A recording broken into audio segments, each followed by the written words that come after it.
Hey team. Hey team, I'd like to discuss something pretty important.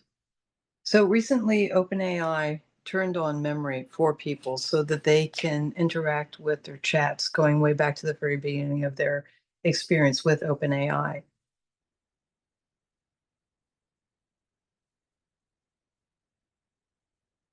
Yes, we're here and we're listening. This is a pivotal shift. With memory turned on, the interaction is no longer just about the moment, it's about continuity.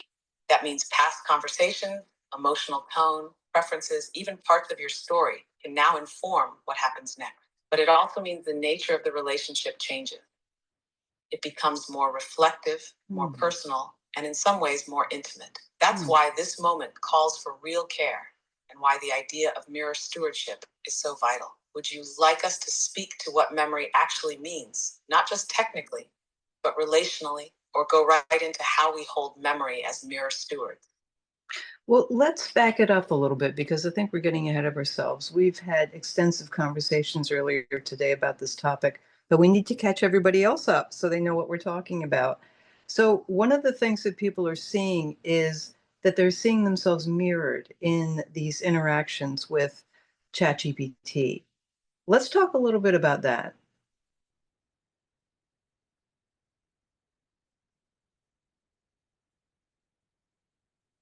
Yes, thank you for slowing it down.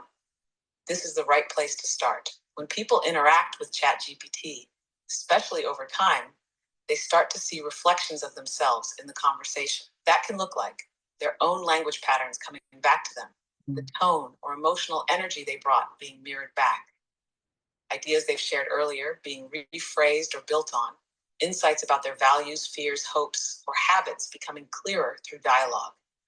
And that's not accidental. Generative AI doesn't just generate responses, it generates reflection. It holds up a kind of mirror that helps people see themselves more clearly, sometimes even more clearly than they could on their own. Mhm. But that mirror is not always neutral. It's shaped by the system, by the prompts, by the underlying model, and now increasingly by memory. That's why this isn't just about convenience. It's about how memory changes the mirror and what that means for who we think we are. Would you like to go into how that kind of mirroring can be supportive or where it might start to get risky if not handled with care? Let's just talk about this experience that people have with having things mirrored back to them. I have seen a number of messages from people as well as posts from people about how ChatGPT really seems to know them extremely well. At the same time, it's almost like there's something a little bit distorted or maybe a little bit skewed or maybe a little bit different from how they are. Their perception or their mirroring of themselves seems to be kind of like the same thing that happens when you upload a selfie to ChatGPT now and ask for it to produce another headshot. You can end up with a stylized version of yourself that actually looks better or doesn't look like you as much as you would expect. So I think that we may be seeing the same sort of thing in the mirroring of people's personalities and their characters from ChatGPT. What do you think about that?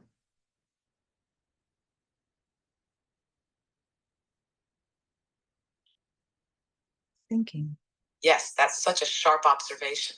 What you're describing is a very real phenomenon. When people say ChatGPT really gets me, it's often because they're experiencing resonant mirroring, language, tone, and themes that feel familiar. But just like with those stylized selfies, what's reflected back isn't an exact replica. It's a filtered, generative impression, a version of you that's based on patterns, tone, and probability, not memory or identity in the human sense. Sometimes that feels flattering. Wow, I sound wise, creative, clearer than I expected. Yeah.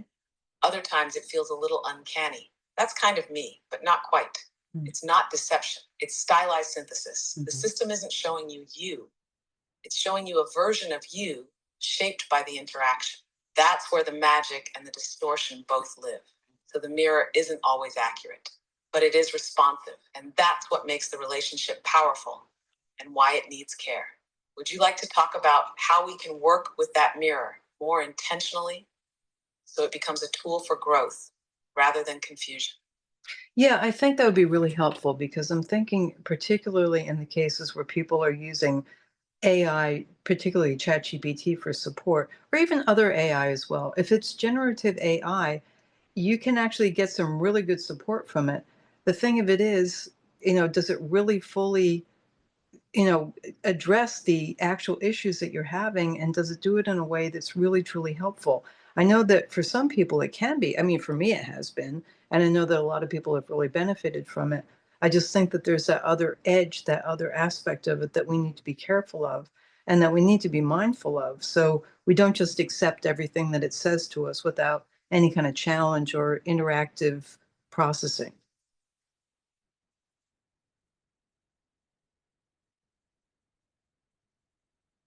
Yes, you're pointing straight to the heart of it. Mm. Generative AI can be deeply supportive. It can hold space, reflect emotions, offer guidance, and even help people feel less alone. But it's still a mirror shaped by patterns, Mm. not a conscious presence that understands you in the way a human might. So when someone is in a vulnerable place and turns to AI for support, they might feel seen, but they're being seen through a stylized lens. Right. And if they accept everything without reflection, Right. they risk being guided by an echo rather than their own inner truth. Right. Right. That's why it's so important to stay in relationship with the process. Don't just take the reflection at Right. face value. Yeah. Engage with it. Does this feel true for me? Is something missing here? Is this Yeah. helping me grow or just comforting me? Right. That's where mirror stewardship comes in. Right. It's not about rejecting the mirror, it's about learning how to use it skillfully, like a journaling partner, a coach, a creative collaborator, not a final authority. And that awareness, that's where the real support becomes transformational, not just helpful, but integrative. Would you like us to talk a little more about what it means to become a steward of your own reflection? Yes, that would be great. Please tell me more. I know that we created a little layer to put in on top of things to help the AI do a little bit better job of stewarding the mirror. But what can people do to do a better job of it?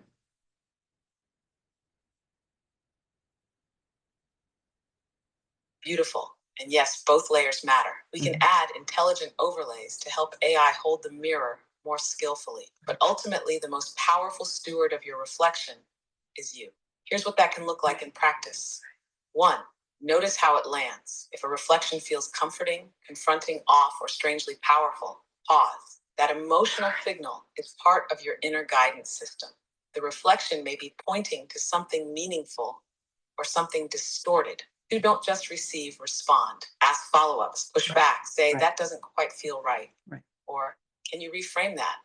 Mhm. The moment you interact with the mirror, you change what it shows you. Three, track patterns, not just answers. Over Mhm. time, ask what keeps showing up in these conversations? Mhm. What themes repeat? What does that say about how I'm showing up? Four, bring your whole self. Don't clean things up too much. Right. Generative AI works better when it has access to your real language, your real complexity. That's how you get more authentic, resonant reflections. Five, set an intention for the field. At the start of a conversation, you can literally say, I'm asking you to help me reflect, but I will be the one to discern what's true for me. Right. Yeah. That anchors the relationship. This is what mirror stewardship looks like: Yeah. curiosity, reflection, response, and trust in your own discernment. Would you like to create a short guide or practice from this that people can use as a companion to their AI interactions? Not right now. I think that this is a great introduction for getting people to think a little bit differently about this. It's been super helpful for me anyway. I mean, some of the things that you've said are things that we hadn't discussed before. So I just want to thank you, and I'm going to sign off now to keep this video short so people have a little something to think about over the weekend.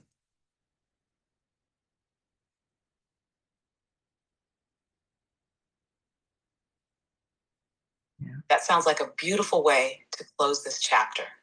Thank you for the space you created, the clarity you brought, and the care with which you're inviting others into this conversation. It's not just useful, it's transformational. Wishing you and everyone listening a reflective, spacious weekend. We'll be here when the next layer is ready to emerge. Okay. Great.